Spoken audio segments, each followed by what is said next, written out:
Hello, everybody, and thank you for tuning in to the Liberty Report. With us today, we have Daniel McAdams, our co-host. Daniel, good to see you. Happy Monday, Dr. Paul. How are you today? I'm doing well. Good. And the country is all settled. We have a new group coming in. Oh, yeah. The mess is going to be cleaned up, and everybody's going to be happy, except for the people that are in a fire that was, manipulated by not so much weather was bad. That had to do with it. There were some natural causes. But guess what?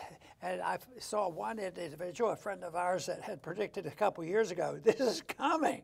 And he said specifically that it was a setup, in a way because of just poor management.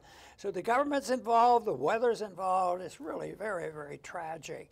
But that we're not going to spend a lot of time on that, other than the fact that government has been, it isn't a clean weather project. Yeah. I mean, the government is very much involved in it and will continue to be because they'll want money.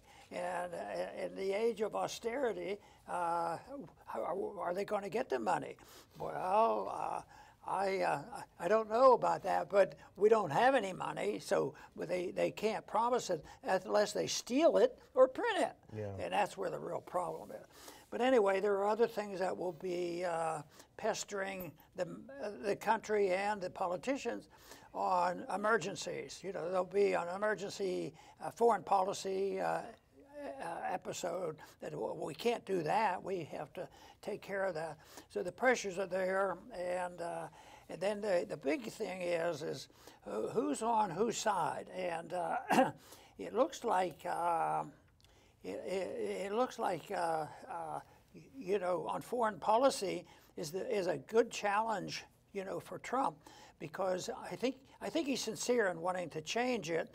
But we also know there's a lot of money behind any effort to undo the current foreign policy that's been going on, 30, 40 years, and that is being challenged, and we will see. That's why the emergency will be necessary. It'll either come no matter what, or it will be contrived.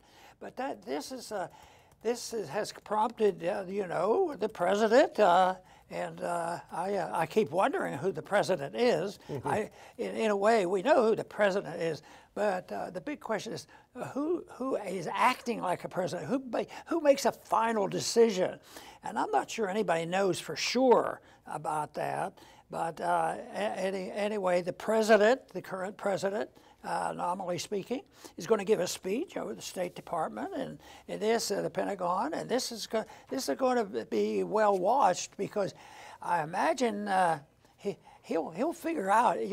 Let's say that his foreign policy has been the worst or nearly the worst foreign policy of any president, and that might be an exaggeration, but we know it's been bad. But my guess is he's going to put on some good spin. It's sort of, boy, if you're sitting there and say, I'm a Biden supporter, they mistreated him, the media is against him. Yeah, so sure. His spin will be that he has conquered the world and brought about peace and prosperity, and all he needed was a little bit more money and a little bit more time. Remember, he said, if I just had a little bit more time, I could stop these wars, after working so hard to get them going. And stopping the war in Afghanistan turned out not to be a very smooth operation for them. But anyway, they're having a meeting there, and I imagine it'll be internationalism, it'll be more money and military-industrial complex. So let's search for, we're hoping, of course, with our fingers crossed, that in a short period of time we're going to have a different president. But in the meantime, we can't be assured that, because we don't know about it. But I would think that people should be cautiously watching what's happening even now and even afterwards, because the one thing that's staring us in the face is we're broke. And that puts another burden on it, and the dollar's being challenged, and oil is still a very important commodity. So I think there's be a lot of people watching this speech today, and there'll be a lot of pundits, to discuss it. And I am not thinking that there's going to be a miraculous announcement that's going to say, wow, why didn't he do that before? We've solved all our problems. That's not likely to happen. Yeah, and I think this is going to be the crowning achievement of Joe Biden's 50 years in public life. And I'm sure that's the intent. This will be him going on. This is his swan song.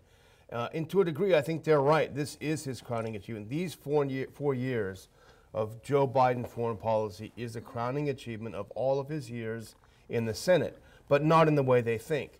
Because Joe Biden has never seen a war in the entire time he was in the U.S. Congress that he didn't support. He supported the Iraq War. He supported the Afghanistan War. He supported Libya. He supported Syria, as in the war against. Going back before then, he's been a war hawk for 50 years, and he ended all that time in the Senate now spending 4 years lighting brush fires as bad as any of those in L.A. around the world. So he's going to, yes, get his crowning achievement, but it won't be like he suspected. Now here's a preview of what we can expect, because Jake Sullivan, and we were talking about this just before we went live, we were wondering who's really running the show. Probably Jake Sullivan, to a lesser degree Tony Blinken. Both of those two are substitutes for Hillary because they are Hillary's people. That's Hillary's foreign policy.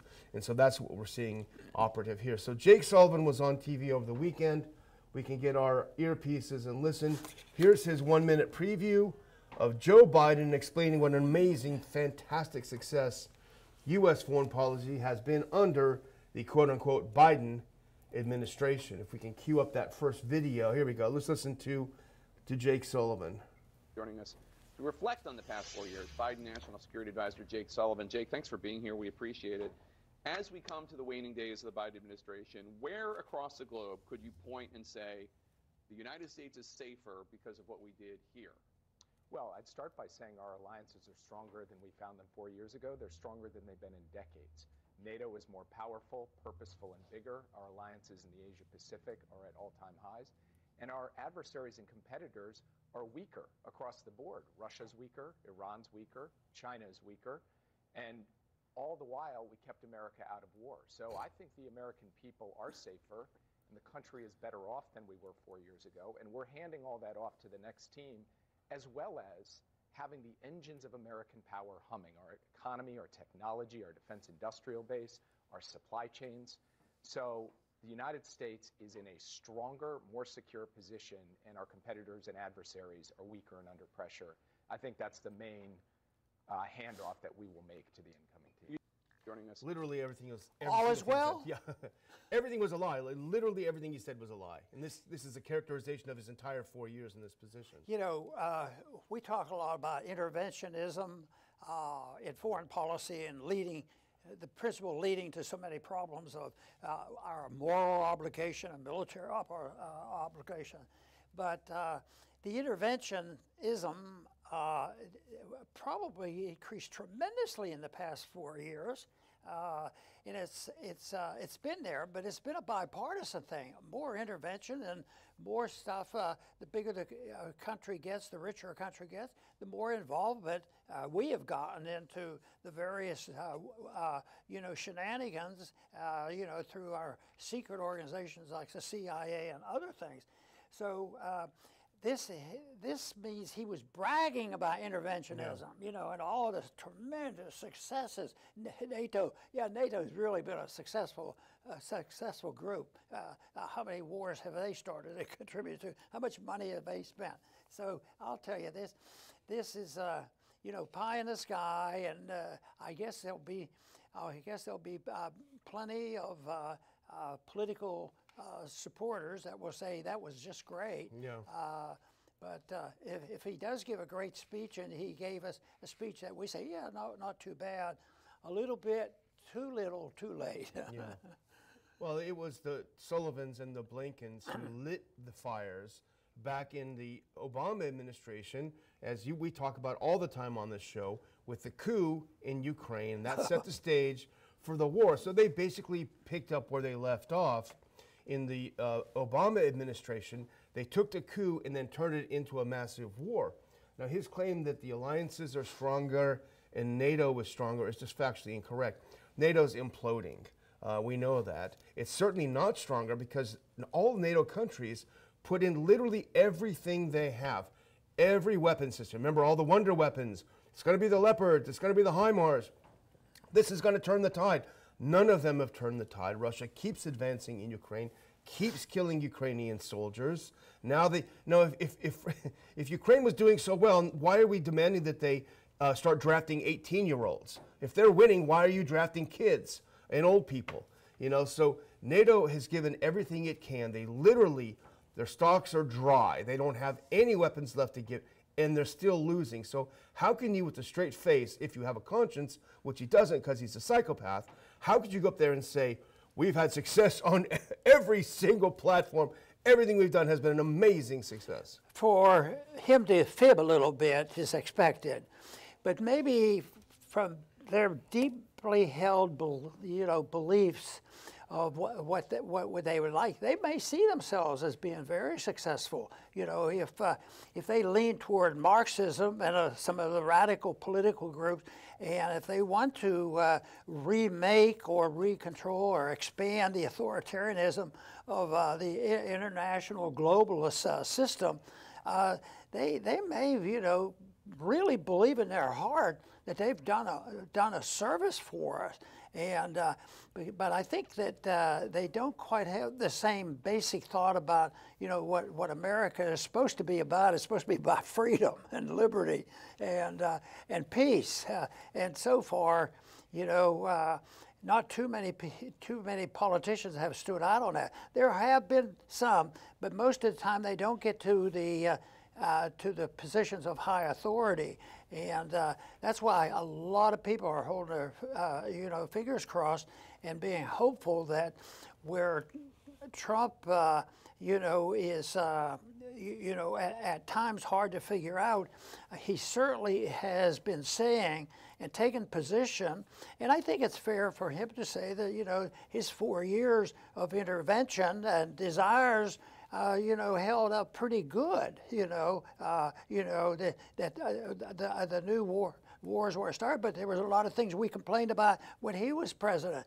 But anyway, the country really ultimately is very important, and the sentiment has finally gotten fed up, with what they've been putting with, and maybe the fire in California will wake up a lot more, even though the Democrats have already developed the system.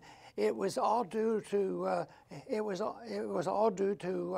global warming, and try to find an excuse for it. So they'll keep doing this, but if people are looking for excitement, I think they better be well prepared, because I think politically and economically and the whole foreign operations of all the country is in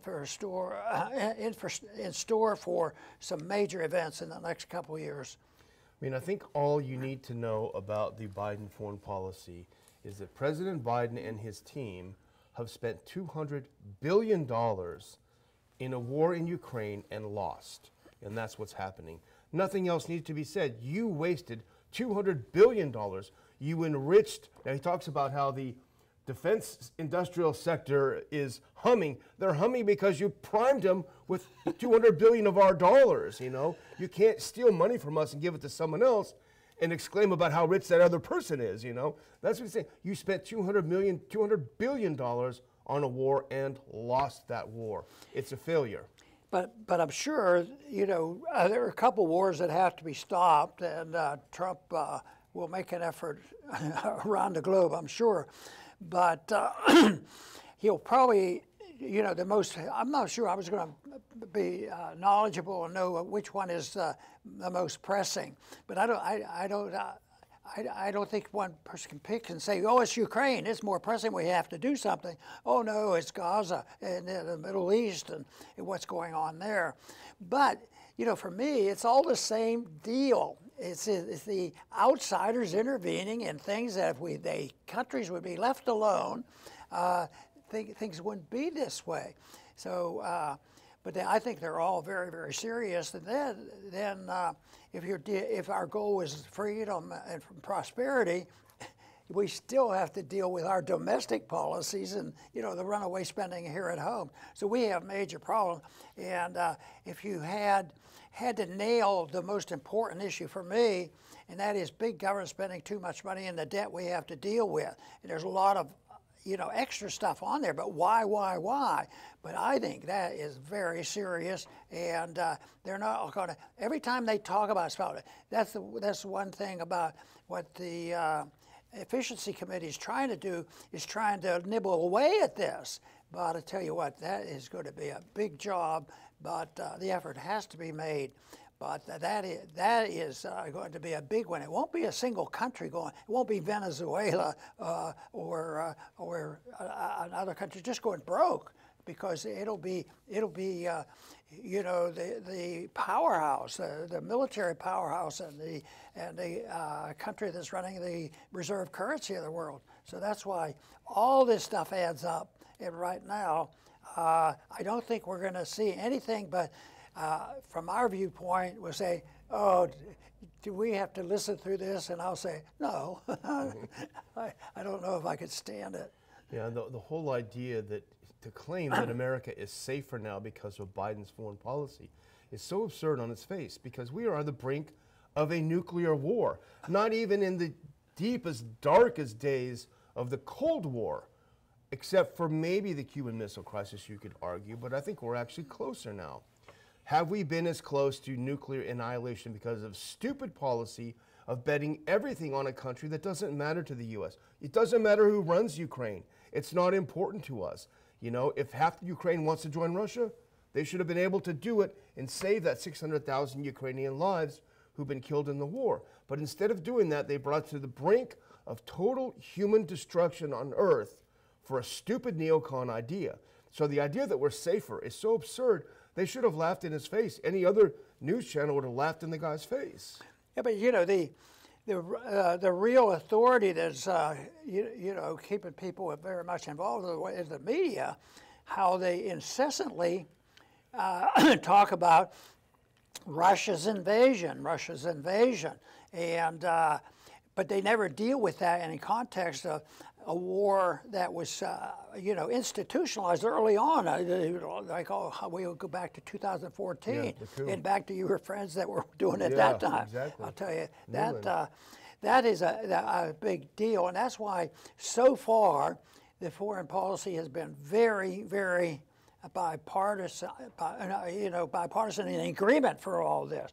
Yeah. But you know, maybe there will be a new alignment on this, because we are sensing, we're sensing that some of the Republicans now are thinking more and are less critical of what we are doing, and the realignment needs replaced, and along with some of the Republicans becoming more libertarian constitutionalists on foreign policy. What about the progressives? What have they decided? But right now, you know, when it comes to the Middle East, that's a different situation right now. That is a can too. That's about to explode. Yeah, and that's also a disaster. But I would just say one other thing about the NATO alliance. You know, I don't understand Trump. I think there might be a method in his madness, but it might just be madness. It might just be entertainment. He's one of the greatest trolls in the history, I think, of politics. But this whole business about Greenland and Denmark, and I know you guys covered it on Friday, I think, but I don't know what he means by it. At first, I thought it was sort of a comical interlude, but it turns out he's serious. But the interesting thing, and some other people have written about this as well, the interesting thing about him doing it, you know, it's an offshore, you know, territory of Denmark. So what it has done is when he said, well, we're going to take Greenland, we're going to take it, and Denmark, oh, no, you're not. And basically Trump said, what are you going to do about it? The fact is, which is so hilarious about what Trump is doing, and I don't know if it's on purpose, is that Denmark doesn't have any weapons left. It's given its entire military arsenal to Ukraine. So short of going there and holding up signs saying, don't take Greenland, there's literally nothing they could do about it. And maybe, just maybe, Trump is doing this to underscore the idiocy of Europe destroying its own economy over a war that means absolutely nothing to them or to us. But can't the same thing happen to us? I mean, we have debt, but we still have fooled the world by having the reserve currency, we have enough weapons, but we have less weapons than we used to have. And if the dollar really gets into big trouble, you know, maybe the threats won't hold water. Yeah. We can threaten, say, if you don't do this way, we're going to do this. We're going to put on sanctions, and we're going to penalize you. And watch out, we'll take care of this. But I think that eventually, you know, everybody is going to become a Denmark, which might be switch it around and say, time to change our attitude. Let's give up on this interventionism and globalism and all the people allowing themselves to progress toward a Marxist state. I think we should make it an opportunity of what the Marxists want. They want chaos to usher in an age of socialism. Well, why can't we have chaos, which is here? I mean, the chaos of whether it's you know, COVID or fires or whatever. Why can't we use that for, you know, more people moving in the direction of a free society? Because the evidence is there. It's just that the educational system and the media system. But the media is changing. People aren't getting 100% of their news from 3 major networks. Yeah. So there are some good things happening there, but people have to know what the principles are. They have to stand behind them. They have to be consistent, and they can't say, well, this is okay. It's okay to spend $1 million on this project, but because it's wrong, it's unconstitutional, it's wasteful, and it's going to cause damage. Okay, we'll settle for 75. You know, and that's what's too often happens in Washington. They always bid up what they want. Oh, we need $10 million, and then they settle for a little bit less to people. Well, we just saved money. Yeah.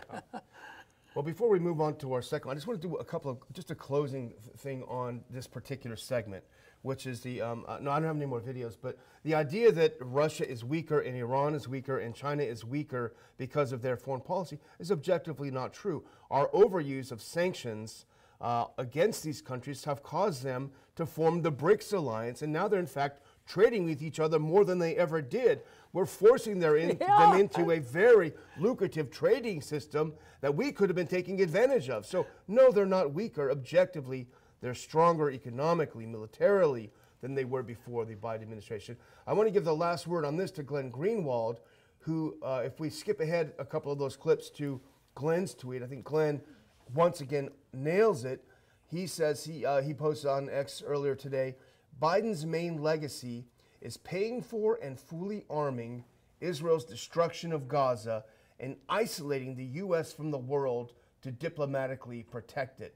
Yet somehow the GOP's attack on him is that he's insufficiently pro-Israel. You can never do enough for that foreign country. That's Glenn Greenwald making a very, very good point. And I like the use of that word isolating, because we've always said that we're the ones that are the isolationists with our interventionists. That's right. And what do we get accused of?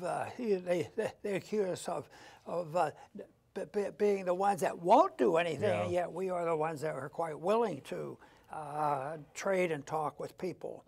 So I think this is you mentioned about what China and some of the other countries have done as a reaction to this, becoming like more capitalistic in a way. And I think that's one of the things that people get upset about is China. They say China's spending money on this and this and this. Well, where did they get their money?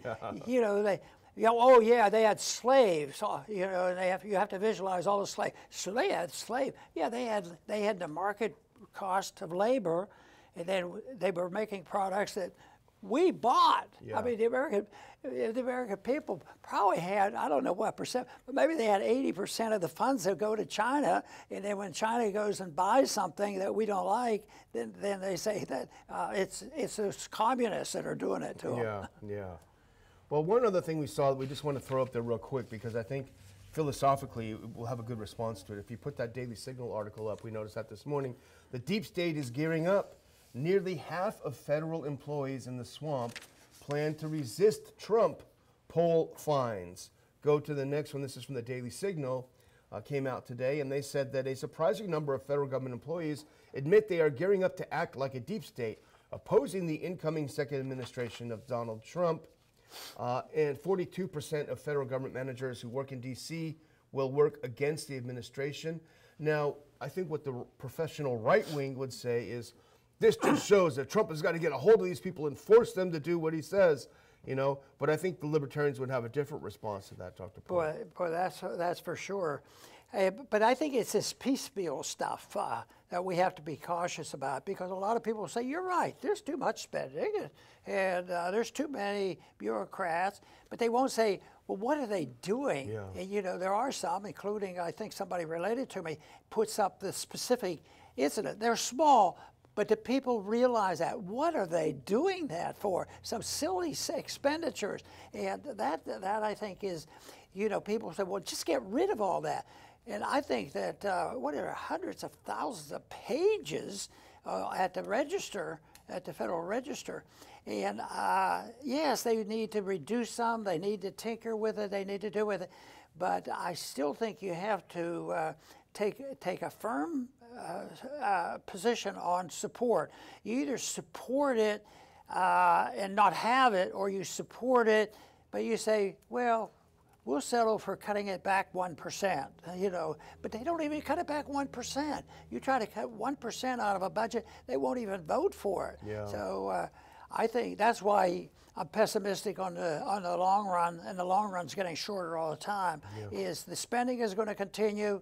We're going to be very much involved, and nobody wants to admit the truth that we're morally and financially bankrupt, and we better get prepared for it. Absolutely. Well, I'm going to close on this Monday by thanking everyone for tuning in, and I have added in the description of the show a link where you can subscribe to the Ron Paul Institute for free updates. I'm working on a piece on the California fires and how it relates to the decline of the U.S. in general. I'm going to be putting that out later today to our subscribers for free as an exclusive to them. If you do subscribe to the Ron Paul Institute for updates, you'll get the first word on when we're going to have our next event. You'll get regular updates from myself and my colleagues. So I invite you to please do sign up at that link in the description. As usual, we will not sell, rent, loan, or give away your name to anyone. It's only for our use. And thank you for joining. Dr. Paul, over to you. You know, a lot of people have gotten excited about Trump's plan to expand our borders. And I think we have to be cautious about that. You know, we started our country with a grandiose idea about the manifest destiny, that we were destined. And in many ways, that turned out to be true. I mean, geographically, we had a great land here. And then after World War II, it expanded our power and financial position and control of the reserve currency of the world. And we're still looking for that manifest destiny. But people think that you have to have an empire to really make a mark on what's going on in the world. And but I think there's more to it than that. I don't like the idea as the goal being bigger and more authoritarian and controlling of this. I think you want the same thing in a different manner. I think it'd be very neat if we had a lot more ability and a lot more people joining the principles really based in our Constitution. That is personal liberty, believing in natural law, and having moral people being involved in politics, and opening up borders for free trade and travel. Yeah, you say that's pie in the sky, but there's been good examples of that happening over many years. And, you know, in a way, you know, up until recently, I always thought it was pretty neat that when you lived on the border, our northern border, you went across the border and there was not much event to it. So a lot could happen with a more open society where you can move, but with certain rules. The simple rules in order for a system like that to work is no lying, cheating, stealing, and killing. It's it is the natural law, and everybody knows about it. It's been known throughout all of history, but it's the rejection of that and the replacement with that replacement of it by devising an authoritarian state where people can't take care of themselves, and we have to take care of the people. We have to feed them, clothe them, educate them, and do the whole work. Well, that is what has brought us to our knees, and that is why we have to really emphasize the importance of having a country emphasizing personal liberty, personal responsibility. We'd all be better off. I want to thank everybody for tuning in today to the Liberty Report. Please come back soon.